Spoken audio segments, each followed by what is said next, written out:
a Timoteo, capítulo 3, versículos 14 y 15. Dice la palabra de Dios. Esto te escribo, aunque tengo la esperanza de ir pronto a verte, para que si tardo sepas cómo debes conducirte en la casa de Dios, que es la iglesia del Dios viviente, columna y baluarte de la verdad. Vamos a orar.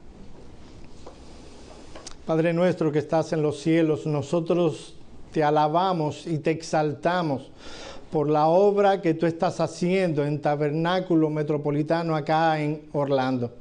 Te damos gracias porque nos concedes ver tu obra creciendo en diferentes partes y cómo a ti te ha placido llamar a estos creyentes a la comunión entre ellos y a la comunión contigo como una nueva iglesia. Te pedimos, oh Señor, que tú alimentes nuestras almas en esta mañana. Tú nos hables para que tu obra pueda continuar creciendo y podamos glorificarte en todas las cosas. En el nombre de Cristo oramos. Amén. Amén. Mis amados hermanos, para ninguno de los que estamos aquí en esta mañana es un secreto que la iglesia no es algo importante para el mundo. De hecho, si por el mundo fuera, la iglesia no existiera. La razón de esta aversión no está simplemente por el desprecio que tiene el mundo hacia la obra y ministerio de la iglesia, sino sobre todo por el odio visceral que le tiene al Señor de la iglesia. Miren lo que el Señor Jesucristo dijo en Juan capítulo 15, 18 al 21. Así que si ves alguna expresión de odio hacia la iglesia, no te maravilles. Eso es lo normal que debe pasar. Si el mundo os aborrece, dice Jesús, sabed que a mí me ha aborrecido antes que a vosotros. Si fueras del mundo, el mundo os amaría. Pero porque no soy del mundo, antes yo os elegí del mundo, por eso el mundo os aborrece. Acordaos de la palabra que yo os he dicho, el siervo no es mayor que su Señor. Si a mí me han perseguido, también a vosotros os perseguirán. Si han guardado mi palabra, también guardarán la vuestra. Mas todo esto os harán por causa de mi nombre, porque no conocen al que me ha enviado. Mis amados hermanos, hoy estamos presenciando uno de los eventos más importantes que sucederá hoy en la ciudad de Orlando. Amén. Una nueva iglesia local está comenzando de manera oficial su ministerio en esta ciudad. Y lo que debería estar pasando es que todas las cadenas de televisión que transmiten en la ciudad de Orlando y en la Florida deberían estar aquí transmitiendo lo que está sucediendo en este evento. Pero lo que pasa es que no están las emisoras de televisión aquí. Porque el mundo no ama a la iglesia, no aprecia a la iglesia. Y aunque el mundo no aprecia a la iglesia y no hay alguna televisora reportando este suceso, mis amados hermanos, entendemos que lo que está sucediendo hoy a los ojos de Dios es altamente valorado y tendrá un impacto en el reino de Dios. Ahora, mis hermanos, tristemente para muchos cristianos, la iglesia ha dejado de ser también algo importante. En una ocasión un joven le escribió a John MacArthur diciéndole que iba a dejar la iglesia de donde era miembro para irse a la iglesia católica romana. Miren lo que este joven le dice a John MacArthur en su carta. Los protestantes no parecen apreciar a la iglesia. La Biblia describe a la iglesia como una institución fundada y amada por Cristo. La iglesia es todo para los católicos romanos, pero es nada para la mayoría de los protestantes. En un tenor similar, Bonhoeffer, en un sermón predicado por él antes de su muerte, dice lo siguiente: para los protestantes, el sonido de la palabra iglesia es infinitamente común, algo más o menos superfluo, algo que no hace que sus corazones latan más rápido, algo que muy a menudo está asociado con un sentido de aburrimiento. Mis amados hermanos, lo triste es que estas declaraciones son ciertas para la mayoría de los evangélicos de nuestros días. Los evangélicos de nuestros días tienen la triste tendencia a ser indiferentes con respecto a la iglesia. Algunos que profesan fe en Cristo viven en lo que nosotros pudiéramos llamar la periferia de la iglesia. Asisten a una iglesia local, observan y consumen sus actividades, pero nunca parecen ser parte integral del cuerpo del Señor. Son totalmente pasivos sobre la iglesia. El texto que estaremos considerando en esta mañana nos muestra qué tan importante debe ser la iglesia local para cada uno de nosotros. Deberíamos ver el surgimiento de una iglesia local como un evento importantísimo, algo que va a tener repercusiones eternas. Ahora, permítanme decirle, mis amados hermanos, que el inicio del ministerio de una iglesia local es importante. Pero ¿saben qué es más importante que eso? Que ese ministerio se mantenga con el paso de los años. Las estadísticas nos dicen que desde el siglo XXI para acá, la mayoría de las iglesias que surgen en su cuarto año dejan de existir. Nosotros nos reunimos en Miami en un local donde se reunían 2 iglesias antes de nosotros llegar. Las 2 iglesias desaparecieron por causa del COVID. Ya no existen. Nuestro texto debería ser el texto lema de toda iglesia local. Yo no quiero cambiar el texto, si tienen alguno aquí que sea de referencia para ustedes. Pero yo entiendo que el texto que estaremos considerando en esta mañana debería ser un texto muy importante, un texto de referencia que mantenga el curso de los acontecimientos, una guía para que no perdamos el rumbo en medio de todas las presiones que se ciernen sobre la iglesia. En una ocasión, el entrenador Vince Lombardi, yo no sé si usted sabe quién es, él es parte del Salón de la Fama del fútbol americano. Él fue uno de los entrenadores que hizo grande el Green Bay Packers, gracias. Ganaron muchos tazones, era un equipo de referencia importante. De pronto al equipo le empezó a ir mal. Y amén de que anteriores, ¿cómo se llaman los años de...? A pesar de que en años anteriores el equipo era importante, era el mejor, ahora comenzaron a perder en esta temporada, me acordé de la palabra. Así que Lombardi estaba frustrado con su equipo y llamó al equipo. Y lo que estaba interesado Lombardi siempre era que en sus equipos los fundamentos estuvieran presentes. La importancia de los fundamentos. Llamó a su equipo y para animarles a que volvieran a esos fundamentos, tomó una pelota de fútbol americano y dijo: señores, esto es un balón de fútbol. Mis amados hermanos, el texto que estaremos considerando es el balón de fútbol. Es el texto que debe darnos guía en lo que una iglesia debe hacer. Y lo primero que queremos que noten en el texto es el contexto y propósito, no solo de las palabras que estaremos considerando, sino de toda la carta. Miren el versículo 14 y 15. Esto te escribo. O sea, no solo las palabras que estaremos considerando, sino toda la carta. Aunque tengo la esperanza de ir pronto a verte, para que si tardo sepas cómo debes conducirte en la casa de Dios. En este texto, Pablo menciona a Timoteo cuál era la motivación que le llevó a escribir esta carta. Y si queremos interpretar correctamente nuestro texto, estas palabras son sumamente importantes. El apóstol Pablo había dejado a Timoteo en la ciudad de Éfeso con el propósito de que su hijo en la fe lidiara con ciertas dificultades que estaban surgiendo en esa congregación, sobre todo con algunos falsos maestros que estaban atacando a la iglesia. De Éfeso, el apóstol Pablo parte a Macedonia y es probablemente en la ciudad de Filipos que el apóstol Pablo escribe 2 epístolas, primera a Timoteo y Tito.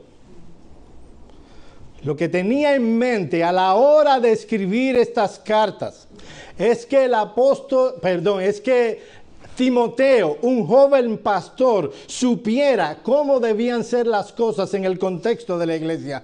Pablo tenía la esperanza de ir pronto a ver a Timoteo, ayudarle en su ministerio, pero Pablo sabía que él no regía su itinerario. El Dios de la providencia guiaba todas las cosas y era posible que él no llegara a Timoteo tan pronto como él esperaba. Miren el versículo 14. Esto te escribo, aunque tengo la esperanza de ir pronto a verte, para que si tardo. Mis amados hermanos, el apóstol Pablo no regía su itinerario. Él estaba en las manos del Señor. Cuando yo llegué a este país, me hice miembro de una iglesia. Y los ancianos me preguntaron, ¿cuáles son tus expectativas de cara al futuro? Y yo les dije algo que aprendí hace muchos años. Y yo les dije a ellos, miren mis hermanos, hace muchos años yo tenía un mapa. O sea, un mapa es mi propósito en la vida, qué es lo que iba a hacer. Yo tenía todo bien articulado. Yo voy al seminario, mi esposa estaba estudiando música, me graduaba del seminario, me casaba, íbamos a una iglesia de pastor. Bueno, no llegué al segundo año de seminario, me botaron del seminario por ser calvinista. Yo sé, nadie es perfecto, soy calvinista. Ahí aprendí, después de llorar un poco, que yo no debía tener un mapa, que yo debía estar sujeto a la providencia de Dios, a la voluntad de Dios. Mis amados hermanos, Pablo no tenía un mapa. Dios era el que le guiaba en lo que debía hacer. Ustedes no deben tener un mapa particular, un mapa personal, su propio mapita. Ustedes deben ser guiados por la bendita palabra de Dios. Este es vuestro mapa.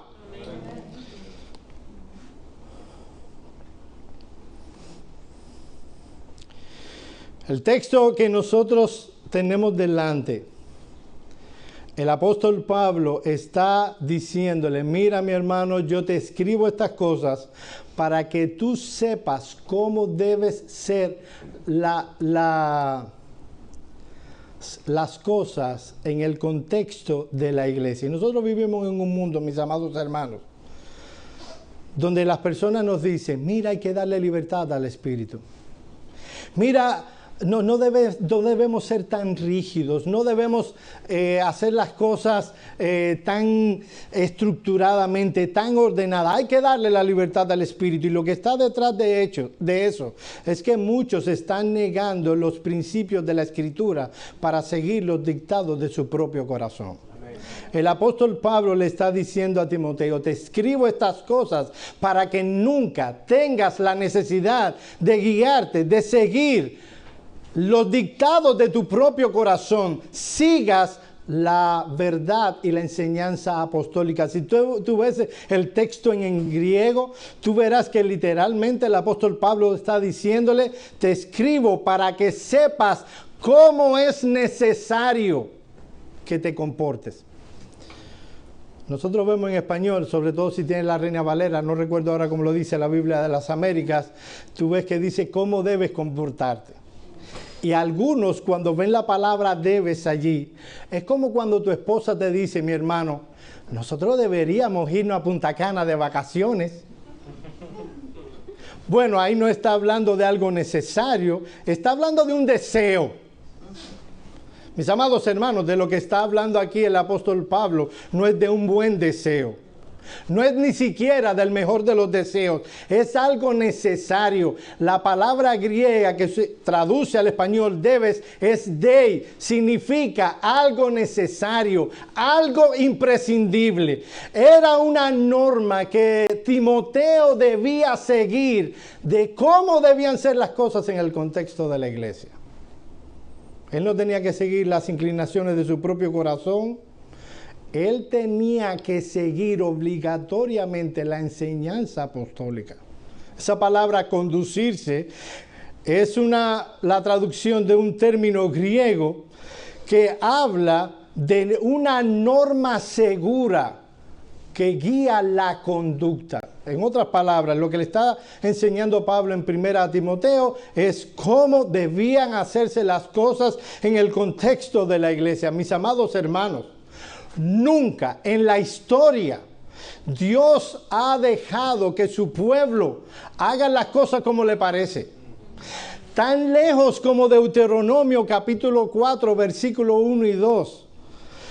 Dios le dice a su pueblo: ahora pues, oh Israel, oye los estatutos y decretos que yo os enseño, para que los ejecutéis y viváis y entréis y poseáis la tierra que Jehová, el Dios de vuestros padres, os da. No añadiréis a la palabra que yo os mando, ni disminuiréis, para que guardéis los mandamientos de Jehová vuestro Dios, que yo os ordené. Y en el 12:32 Dios le dice en el mismo tenor: cuidarás de hacer todo lo que yo te mando, no añadiréis a ello, ni a ello quitaréis. Yo estoy seguro que todos los que son miembros de Tabernáculo Metropolitano de Orlando tienen una idea de cómo deben manejarse las cosas en la iglesia. Y que ustedes vendrán ante su pastor y luego cuando tengan un consejo de ancianos ante sus ancianos y vendrás con una ideota. O sea, no, estoy hablando de una idea grande. Y estoy seguro que Edgar y los ancianos le dirán: mira, está linda tu idea, ¿dónde está? ¿Dónde está? Pablo ha descrito en el capítulo 2, el lugar que la oración debe tener en la vida de la iglesia, quiénes y cómo debe orarse. En el mismo capítulo trata el espinoso tema de la posición de la mujer en el contexto de la iglesia. Luego en el capítulo 3, versículo 1 al 13, cuáles deben ser las cualificaciones que deben tener los hombres para llegar al ministerio pastoral y diaconal. Y el resto de la epístola, el apóstol Pablo va a tratar variados temas de cómo deben hacerse las cosas en la iglesia. No se nos ha dejado en oscuridad, mis hermanos. Se nos ha enseñado en su palabra cómo deben ser las cosas en la iglesia. La pregunta es: ¿por qué el Espíritu Santo guió a Pablo en 1 Timoteo a dar instrucciones tan precisas en cosas que conciernen a la vida y ministerio de la iglesia? La respuesta la da el mismo apóstol y es lo segundo que veremos. La identidad única de la iglesia. Mis amados hermanos, ¿saben por qué Pablo le dice: mira, te es necesario conducirte en la iglesia de esta manera? Por lo que la iglesia es. ¿Qué tan importante es la iglesia en tu vida? Para muchos es simplemente un asunto más en mi ajetreada agenda. Mira qué tan importante es la iglesia. Versículo 15. Para que si tardo sepas cómo debes conducirte en la casa de Dios, que es la iglesia del Dios viviente, columna y baluarte de la verdad.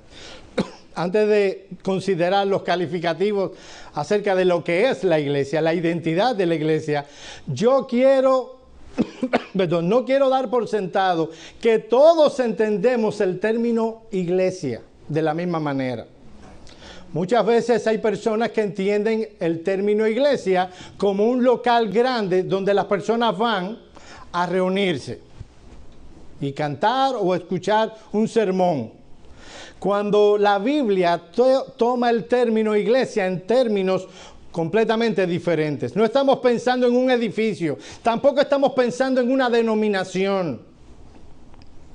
Miren lo que John Murray, el profesor John Murray, cómo define él lo que es iglesia. Oye esto. Esta, o sea, la iglesia, consiste de hombres y mujeres llamados por Dios el Padre a la comunión de su Hijo, santificados en Cristo Jesús, regenerados por su Espíritu, unidos en la fe y la confesión de Cristo Jesús como Señor y Salvador. Donde haya tal comunión, allí está la iglesia de Dios. Y básicamente lo que está diciendo es que una verdadera iglesia está compuesta por discípulos que se han unido por la comunión de Cristo, discípulos que perseveran los unos con los otros. Pero está hablando de una reunión de discípulos, no un edificio, no una denominación. Déjenme decirles algo, y probablemente hayan discutido en estos tiempos de preparación para fundarse como iglesia de estas cosas. No toda agrupación de cristianos se constituye en una iglesia. Como tampoco todo proyecto cristiano, por más legítimo que sea ese proyecto, es un proyecto de iglesia. Debemos identificar a la iglesia tal como está definida en la Biblia, en medio de la masa diforme de actividad cristiana que hay en nuestro tiempo. Déjeme tomar agüita. Voy a poner el micrófono aquí un segundito. Pastor, ¿cuánto predican a usted aquí? Gracias.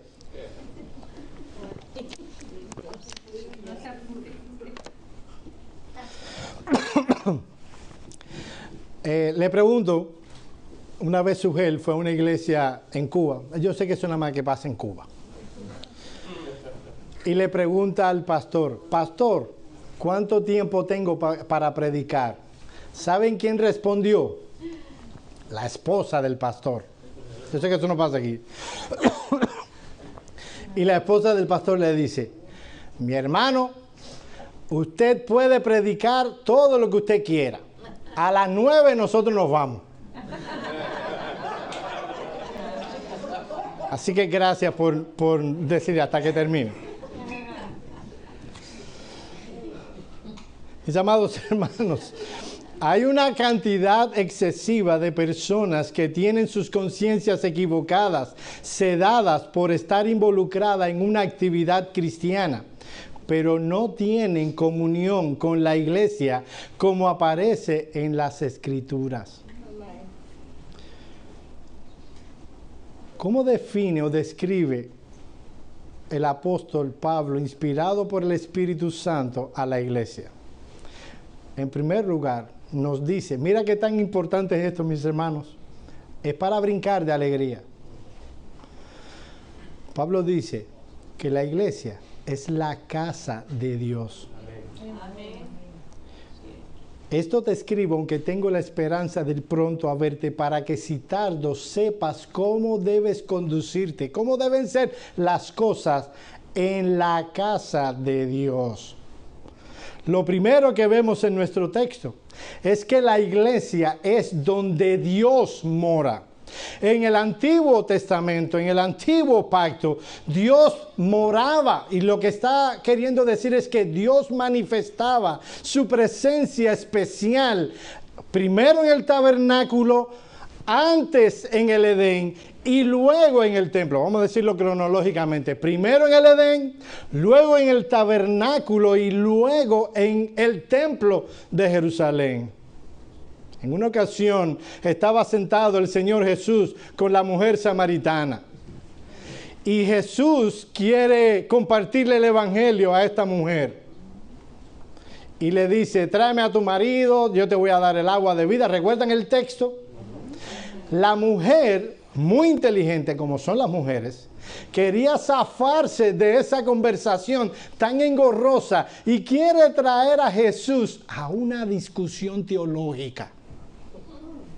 Ustedes dicen que es Jerusalén donde debemos reunirnos y nosotros decimos que es aquí en Samaria. ¿Dónde es? Ya, las preguntas difíciles.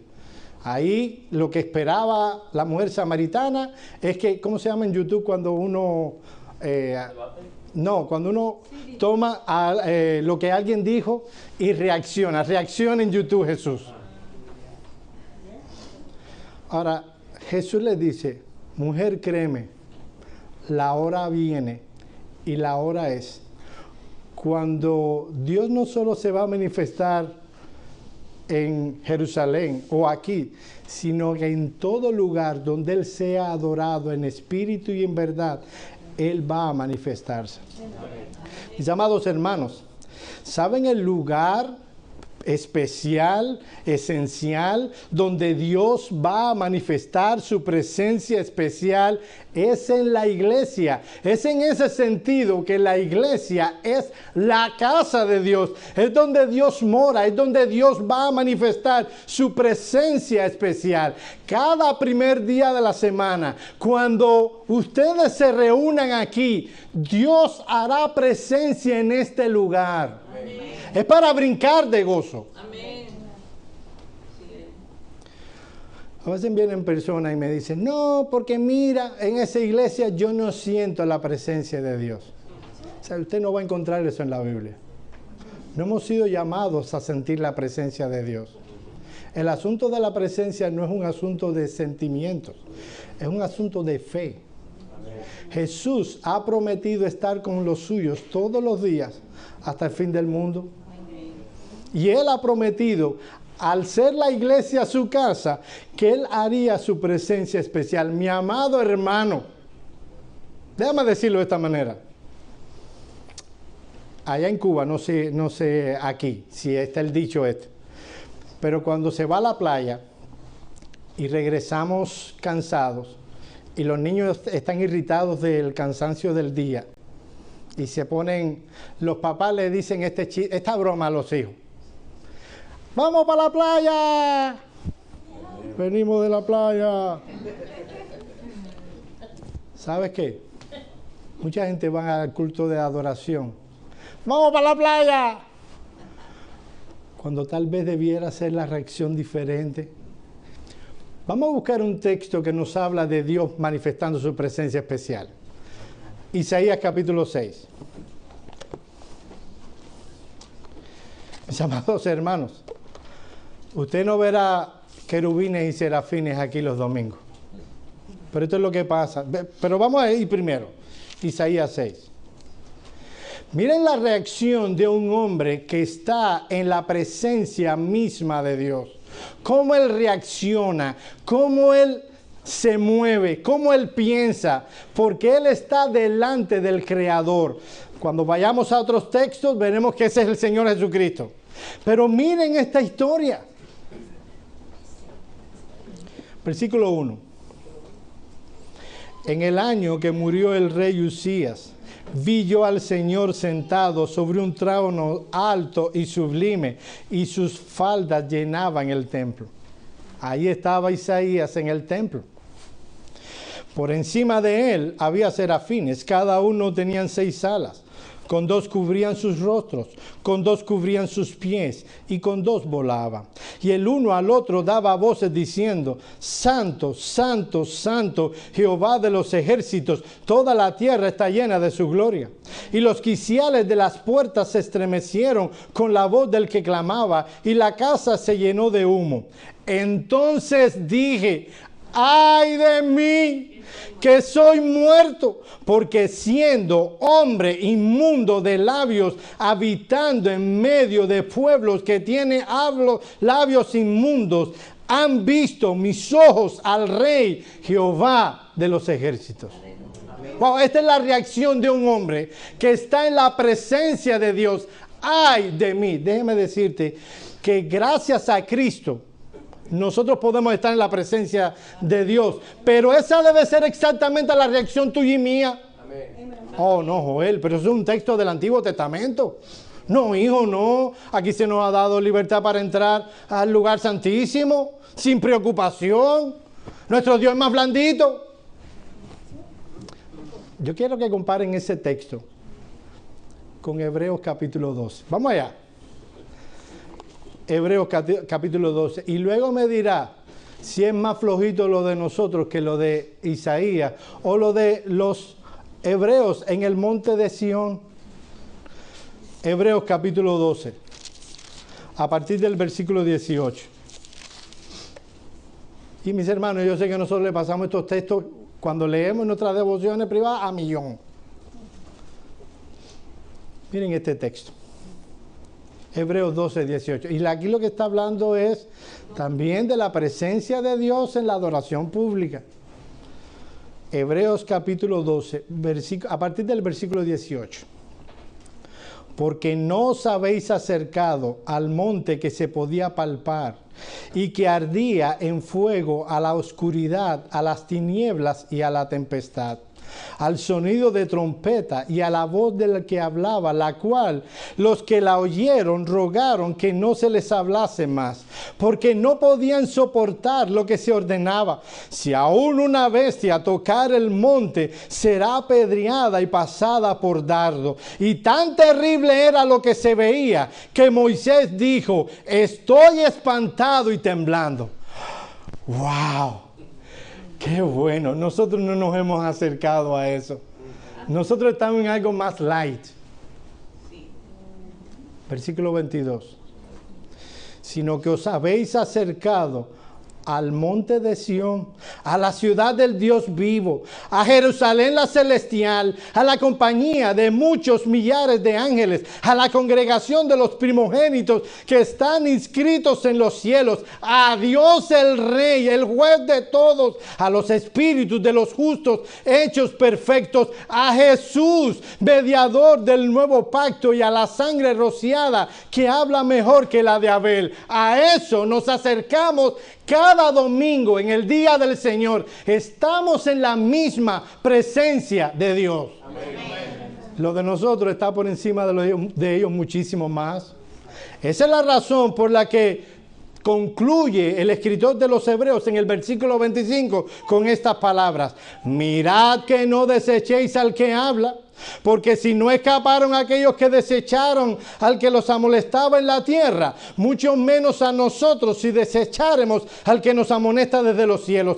La voz del cual conmovió entonces la tierra, pero ahora ha prometido diciendo: aún una vez y conmoveré no solamente la tierra, sino también el cielo. Y esa frase, aún una vez, indica la remoción de las cosas movibles como cosas hechas para que queden las inconmovibles. Versículo 28. Así que, recibiendo nosotros un reino inconmovible, tengamos gratitud y mediante ella sirvamos a Dios, agradándole con temor y reverencia. Déjeme decirle que la palabra sirvamos, en mi opinión muy humilde, no es la mejor traducción. La palabra griega es latreuo. Significa adoremos. Adoremos a Dios con temor y reverencia. ¿Por qué? Porque nuestro Dios es fuego consumidor. Mi amado hermano, ¿qué tan importante es la iglesia para ti? Déjame decirte que debiera ser importante, muy importante, porque la iglesia es la casa de Dios. Es en la iglesia, en la reunión de la iglesia, de los santos, donde Dios va a manifestar su presencia especial. Deberíamos venir nosotros con gozo y alegría. Mucho más gozo y mucha más alegría que aquella que tenía David cuando dice: yo me alegré con los que decían, a la casa del Señor iremos. Era una casa de madera, cuando hay que ver el tabernáculo, y de telas. Ahora nos acercamos a una iglesia, a un local espiritual, donde Dios ha prometido hacer su presencia. Pero no solo, la iglesia es la casa de Dios. La iglesia es la iglesia del Dios viviente. Y esa palabra, primero vamos a empezar por ahí, del, habla de procedencia y autoría. Y es la casa del Dios viviente.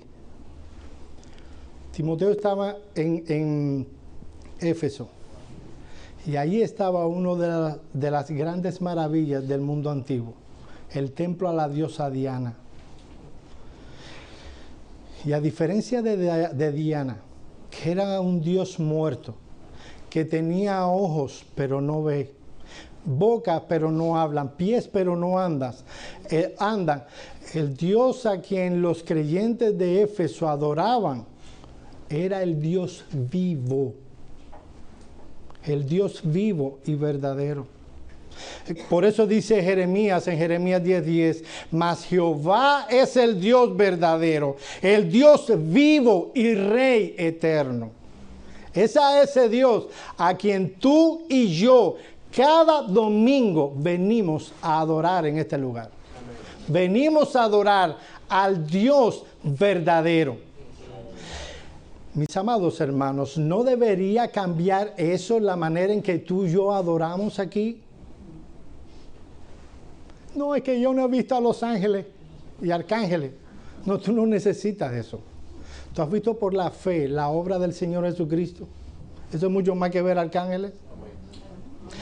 Vamos a suponer que yo te tomo a ti. Y antes de entrar, tú te estás preparando y yo tengo el poder, ¿verdad? Yo no tengo ese poder de tomarte. O viene un ángel y te toma y te lleva al infierno. Y allí tú sufres por 5 minutos todo lo que los condenados al infierno sufren y sufrirán. La tristeza, la lejanía de Dios, el dolor, la oscuridad, la miseria del infierno. Y cuando ya tú no puedes más, estuviste solo 5 minutos, te toma el ángel y entonces te lleva al cielo. Y tú puedes ver allí con tus ojos, eso no va a pasar. Esto es solo una ilustración. Pero tú allí disfrutas de lo que están disfrutando en el cielo los santos. La comunión perfecta entre los hermanos, decía Hendrickson en uno de sus comentarios. Vivir con los santos en la gloria, qué gran historia. Vivir con los santos ahora, ya eso es otra historia. Pero estás allí en el cielo, disfrutando del gozo y el deleite y la comunión con Dios como tú nunca la has tenido. Y 5 minutos en el cielo, y luego te toman y te llevan al momento en el que Cristo pagó por tus pecados en la cruz del Calvario. Y tú contemplas allí los sufrimientos y la agonía de tu Señor y Salvador, los clavos, la lanza en el costado, la corona de espina en su sien, clamando, tengo sed, Dios mío, ¿por qué me has desamparado? Y ves cuánto ha costado la salvación que tú y yo tenemos en Cristo. Y luego el ángel te toma y te sienta ahí para que adores. ¿Cómo tú adorarías? Déjame decirte que tú no necesitas eso. Tú tienes eso en su santa palabra. ¿Sabes lo que pasa? Es que no nos preparamos con anticipación a lo que pasa aquí. Es que no consideramos precisamente de dónde Dios nos ha librado, a dónde Dios nos llevará y cuál fue el costo, quién pagó el costo de esa transacción. Ahora, ¿qué hora es? Ok, ahí lo tengo. No solo este texto muestra la importancia de la iglesia por lo que es. Este texto muestra la importancia de la iglesia por la misión que Dios le ha dado. Miren el versículo 15 una vez más. Para que si tardo, sepas cómo debes conducirte en la casa de Dios, que es la iglesia del Dios viviente, columna y baluarte de la verdad. No solo es impresionante reconocer o considerar lo que es la iglesia para Dios, es su casa, es su asamblea. También es importante considerar a que Dios nos ha llamado. Y es claro, hacer columna y baluarte de la verdad. Y probablemente el apóstol Pablo y Timoteo también, que estaba en Éfeso, tenía en mente el templo de la diosa Diana. Estaba conformado en un inmenso templo que tenía 127 columnas jónicas hechas de mármol blanco. A la distancia, cuando el sol daba, parecía como que estaba resplandeciente el asunto. Cada una de esas columnas tenía la altura de un edificio de 5 plantas. Y él está diciendo, mira, la iglesia de Dios es columna y baluarte de la verdad. La columna, una columna es el soporte de la estructura de un edificio. ¿Recuerdan ustedes Salomón cuando, Sansón, gracias. Sansón lo toman preso, le sacan los ojos, él quería vengarse, no es una historia bonita, pero es un hombre de fe. ¿Cómo se combinan esas cosas? No sé. Es una de mis preguntas de la lista que tengo cuando llegue al cielo. Y le pide a un mozo que lo ponga en las columnas principales que sostenían el edificio. Una columna es el soporte de la estructura de un edificio. Déjame decirle que ese es el trabajo de la iglesia. Ser soporte, apoyar la verdad de Dios. Oye esto, Él la ha puesto encima de pobres pecadores miserables como tú y yo. Toda la verdad revelada de la palabra está apoyada en la iglesia. Okay. Antes de nosotros llegar a una mala interpretación del asunto, porque está diciendo, wow, ¿qué noticia? Yo sé que muchos de ustedes sabían esta noticia. Yo quiero rebatir una postura incorrecta, que es la de la Iglesia Católica de Roma. Para la Iglesia Católica de Roma, este texto enseña que la iglesia, y está pensando más bien en la jerarquía, es la que tiene la potestad divina para interpretar las escrituras. Ellos toman ese texto para creer eso. Pero no solo ese texto está mal interpretado, sino toda la estructura de la Iglesia Católica Romana lo está. La iglesia no inventa la verdad. Dios es el creador de la verdad.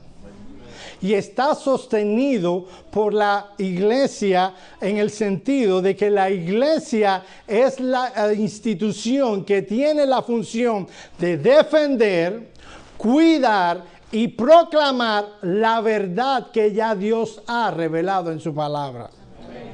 Nosotros no tenemos la autoridad para inventar o hacer la verdad. Dios ha proclamado su verdad en estas palabras. Somos nosotros quienes debemos proclamar, defender y cuidar esto. ¿Saben qué? Uno de los medios que tenemos nosotros para proclamar, defender y cuidar la verdad de Dios es con nuestro testimonio. Pablo dice a Tito que los ancianos debían ser de ciertas características en Tito, que las ancianas debían tener ciertas características, que las ancianas debían enseñar a las mujeres jóvenes a tener ciertas características, que los jóvenes debían tener ciertas características de la iglesia, dice, para que la verdad no sea blasfemada. Y en otra parte del mismo capítulo dice, para que la verdad, ahora se me fue, bueno. Exacto, gracias, ya que la secretaria. Para que en todo adornen la enseñanza de Dios. Nosotros podemos adornar con nuestra vida la doctrina, la enseñanza. Nosotros con nuestra vida podemos afear la doctrina. Así que con nuestra vida nosotros sostenemos la verdad. Con nuestra proclamación y ministerio, tanto público como privado, nosotros defendemos, cuidamos la verdad de Dios. ¿Qué necesitamos hacer? Ya estoy terminando. Dice un buen amigo mío que hay 3 cosas que no deberíamos creer nunca. Uno, cuando el seguro te dice que te va a costar poco. Otro, cuando el dentista te dice que no te va a doler. Y otro, cuando el predicador dice que ya está terminando. Yo espero que ustedes me crean. Mis amados hermanos, ¿qué debemos hacer para ser columna y baluarte de la verdad? Primero, procura conocer la enseñanza de la verdad de Dios. ¿Saben por qué hay iglesias que no están cumpliendo con su función de ser columna y baluarte de la verdad? Porque ignoran esa verdad. Segundo, como decía hace un momento, vive la verdad de Dios. Mis amados hermanos, tú podrás decir, no, yo soy un cristianazo. Después de Pablo, yo soy el mejor cristiano que ha vivido en este mundo. Mi amado hermano, si tú no amas a tu esposa como Cristo amó a la iglesia, si tú no tratas a tu mujer como vaso más frágil, si tú no tienes a tu esposa como la única mujer física, mental, que tú tengas ojos solo para tu mujer, si tú no haces tal cosa, tú no eres ningún cristianazo mejor que el apóstol Pablo, tú eres un hipócrita. Perdona, los visitantes no deben decir eso cuando lo invitan a una casa. Pero yo no vine aquí a ser políticamente correcto. Mi amada hermana, tú puedes pensar que tú estás en correcta comunión con Dios, pero si tú manipulas a tu esposo, si tú eres una mujer insumisa, no sujeta, si tú quieres siempre salirte con la tuya, si tú tratas a tu esposo de una manera que le deshonre, no importa si eres más inteligente que él, tú estás deshonrando la verdad de Dios. Tú has sido llamada, tú has sido llamado, mi hermano, a creer, a vivir y en último lugar, a proclamar la verdad de Dios. Mis amados hermanos, no hay ninguna televisora aquí transmitiendo esta actividad. No llegó CNN, ¿verdad? No. Sé que no iba a llegar. Pero lo que está pasando hoy es sumamente importante a los ojos de Dios. Una nueva iglesia local está viniendo a la existencia de manera oficial.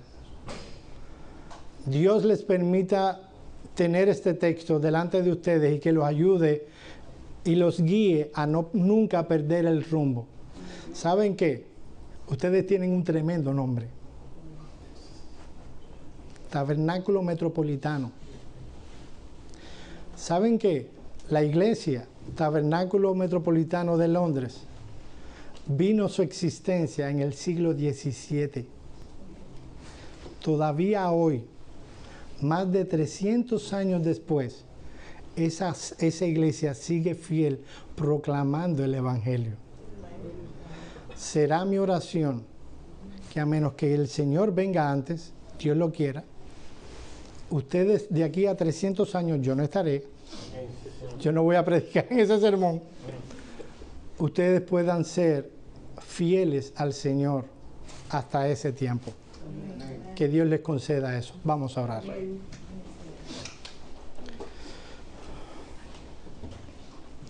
Padre, te damos gracias por la oportunidad que nos has dado de estar aquí. Gracias por estos hermanos. Te pedimos que esta pequeña obra que está comenzando sea un reflejo de lo que tú enseñas en tu palabra. Que el reino es como un grano de mostaza, que es pequeña la semilla y se siembra y llega a ser un árbol. Continúa bendiciendo a estos hermanos, que sean de testimonio de tu verdad en esta ciudad. En el nombre de Cristo oramos. Amén. Amén.